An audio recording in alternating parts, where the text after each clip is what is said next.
मावशी काय ग? हे वा बघ. वा वा वा, आज तर मस्त साडी विडी हिरवी. वा वा वा, बस. काय म्हणते?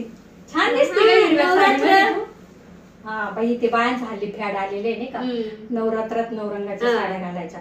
पण तुला सांगू का, एक बाईमध्येच आहे ना देवीचे 9 अवतार असतात. जेव्हा ती सकाळी उठून घरातले काम करायला लागते तेव्हा ती कोण असते? अष्टभुजा असते. तू बघ ना, प्रत्येकाची डिमांड बाई पुरं करत असते. कुणाला काय लागतं, कुणाला काय लागतं, किती चपळाई असते तिच्या अंगामध्ये त्यावेळेस ती अष्टभुजा असते. 2 हाताचं ती अष्टभुजा, म्हणजे 8 हात कमी पडतील एवढी ती कामं करते. जेव्हा मुलांना शिकवते, मुलांवर संस्कार करते, तेव्हा ती कोण असते? सरस्वती असते.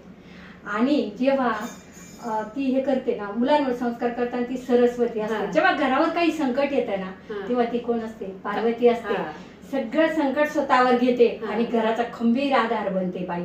आणि जेव्हा समाजात, तुला सांगते, आणि कालिका मातेचे रूप समाजामध्ये ना हल्ली खूप राक्षसी प्रवृत्ती वाढलेल्या आहे.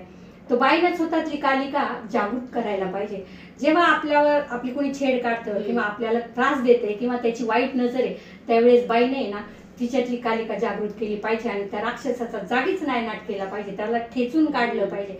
आज सध्या काळाची गरज आहे. प्रत्येक बाईनं कालिकेचं रूप धारण करून या समाजातल्या विकृत प्रवृत्ती ठेचून काढल्या पाहिजे. तू सुद्धा एकटी वागत, हा ऐक, तू सुद्धा आहे ना एकटी फिरत असते कामानिमित्त. तुला वाटलं ना कोणी नराधम एखादा आपली छेड काढतो किंवा आपल्या माग माग येतो, वाईट नजरेनं माझ्याकडे बघतो, त्याला जाग्यावर पदर खोचून त्याला म्हणायचं, काय काय लागतंय तुला, मी खंबीर आहे बघ म्हणा, मी तुला आता इथं जाग्यावर ठेचून काढीन म्हणा, माझ्याकडे वाईट डोळा करून बघायचा नाही, मी एकटी पुरे आहे तुला.